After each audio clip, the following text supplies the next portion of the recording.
Eh bien, salut tout le monde, c'est Nitech2G. Aujourd'hui, on se retrouve pour une vidéo sur Call of Duty Advanced Warfare. Eh oui, le nouveau Call of. J'ai mis du temps à sortir cette vidéo. Ça fait à peu près une semaine que le jeu est sorti et j'avais toujours pas sorti de vidéo sur mes impressions sur le jeu. Mais bon, quand il y a un nouveau Call of qui sort, on a plus envie d'y jouer que de faire du montage. Et là, clairement, ce jeu, il est vraiment magnifique. Encore sur Ghost, qui, au bout de 2 jours, au bout de même d'une journée, 2 heures de jeu, il saoulait. Alors celui-là, on peut jouer autant qu'on veut, il saoule jamais le jeu. Dans cette vidéo, je vais vous parler des points positifs et des points négatifs du jeu. Alors, pour commencer, le jeu, franchement, pour moi, c'est un des meilleurs, voire pour moi, là, c'est vraiment mes impressions à moi. Mais pour moi, c'est mon Call of préféré. J'adore être dynamique dans un jeu, tout ça. Celui-là, on peut pas faire, si on peut faire plus dynamique, mais bon, là, ça serait dur de faire plus avec les exosquelettes qui sont ajoutés. Les, euh, les exocompétences, donc ça va être les exosquelettes bien sûr. Les doubles sauts, pareil. Euh, Franchement, il y a vraiment, ils ont vraiment pensé au dynamisme sur ce jeu. Ensuite, au niveau des sujets enfin du sujet qui fâche, là ils l'ont enfin pas complètement enlevé parce qu'on pourra pas, c'est à cause de la communauté, mais ils ont tout fait. On a vraiment l'impression qu'ils ont tout fait pour justement réduire ces personnes. Je parle bien entendu des campeurs. Les campeurs, ils ont peut-être cru pouvoir, parce qu'on les voit, hein, des fois ils vont dans des endroits improbables, mais bon, on peut les déloger très facilement avec les deux squelettes parce que c'est vrai qu'on saute un peu partout. Moi, je sais que quand je joue, euh, les exosquelettes, on peut désactiver quand on saute partout. En fait, on peut désactiver le radar, je veux dire, parce que quand on saute, ça peut apparaître sur le radar de quand on saute avec l'exosquelette, donc les doubles sauts, ça peut apparaître sur le radar des ennemis. Et on peut mettre un atout contre ça, donc c'est ce que je mets souvent parce que je saute un peu partout dans la map. Euh, Ensuite, le gameplay, franchement, il est bien pensé. Tout ce qui est même les voix off, c'est pas le plus important, mais les voix off, tout ça, franchement, moi j'aime vraiment bien. Les armes, ils sont toutes à peu près bien sûr. Il y en a une qui est au-dessus du lot, c'est la balle 27. Enfin, ça c'est plutôt dans les points négatifs, donc j'en parlerai après. Mais sinon, toutes les armes sont bien, ils ont leurs points positifs, leurs points négatifs. Le système de classe. Alors celui-là, ce système-là, franchement, je le kiffe. C'est-à-dire qu'on peut, en fait, on peut vraiment, tout est modulable en fait. On peut, par exemple, enlever toute nos séries de points plutôt. On enlève tout et par exemple mettre plus d'atouts, mettre plus d'accessoires, enlever notre arme. Donc après peut-être mettre une série de points, mettre, je sais pas, trois atouts sur l'arme, trois équipements plutôt.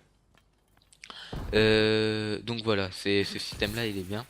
La personnalisation du personnage, alors là, ça apporte vraiment quelque chose. Enfin, c'est vraiment quand ça apporte quelque chose, je veux dire, ça change un peu dans le jeu. On va avoir le personnage le plus beau, le mieux, le plus stylé. Franchement, ce système de personnalisation là, franchement, j'aime bien. Ensuite, on a le système. Alors ça, je kiffe. Mais c'est vraiment peut-être un des trucs que je kiffe le plus dans le jeu. C'est des fois je joue en multi, juste pour ça. C'est comment ça s'appelle, les cargaisons. Enfin, en anglais, c'est supply drop. Bon, je crois que c'est cargaison. Je sais plus comment ça s'appelle. Ouais, c'est cargaison, un truc comme ça. Bon, bref. Donc, c'est-à-dire qu'on ouvre une boîte, on a je crois que c'est au bout de. En fait, il compte au niveau du temps de jeu, je crois, ou je sais pas si c'est l'XP ou le temps de jeu.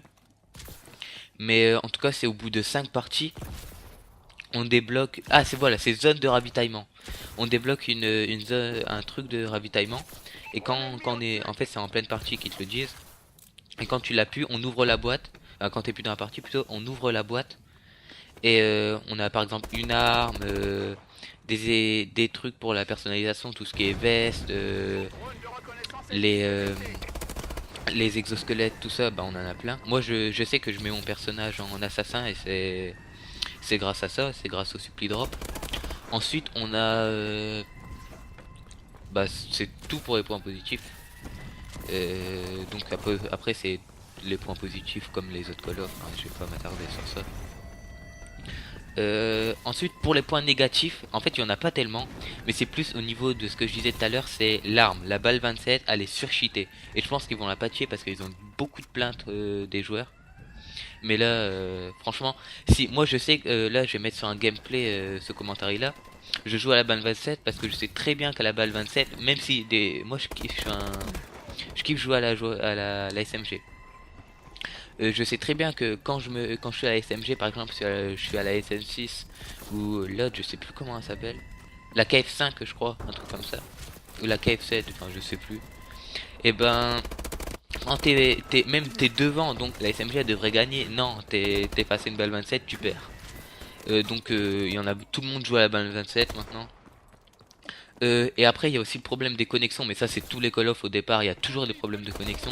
C'est au niveau, on doit mettre, comment dire, on doit mettre par exemple 10 fois plus de balles. Il y a des, en fait, c'est au niveau des heures, j'ai l'impression. C'est par exemple à 4 heures ou à 5 heures.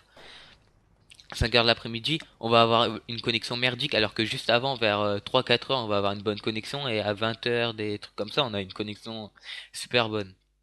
Donc ça, c'est plus ouais, un point négatif.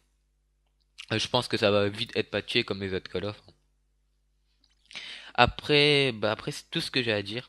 Ah oui, puis dans les points positifs, je l'ai oublié quand même, c'est le 1080p 60 fps. Enfin, moi je joue sur PS4, donc c'est du natif 1080p. Donc, en fait on le ressent le 60 fps en 1080p natif. C'est franchement c'est trop beau, et ceux qui disent non on ressent pas ça, si franchement on le ressent. Et 60 fps en multi, même quand il y a des problèmes de connexion, il y a pas, ça saccade pas en fait. Donc c'est ce que je voulais dire. Franchement c'est vraiment agréable à jouer les 1080p 60 fps. Bah pour cette vidéo c'est fini. Et si elle vous a plu, donc mettez un pouce vert ou un pouce bleu, je me rappelle même plus. Abonnez-vous et mettez des commentaires s'il y a des quelques trucs à changer, tout ça. Parce que je débute tout simplement. Les commentaires c'est ce qui peut le plus nous aider. Et donc bonne journée ou bonne soirée à tous, ça dépend de à quel moment vous me regardez. Et allez, à plus tout le monde.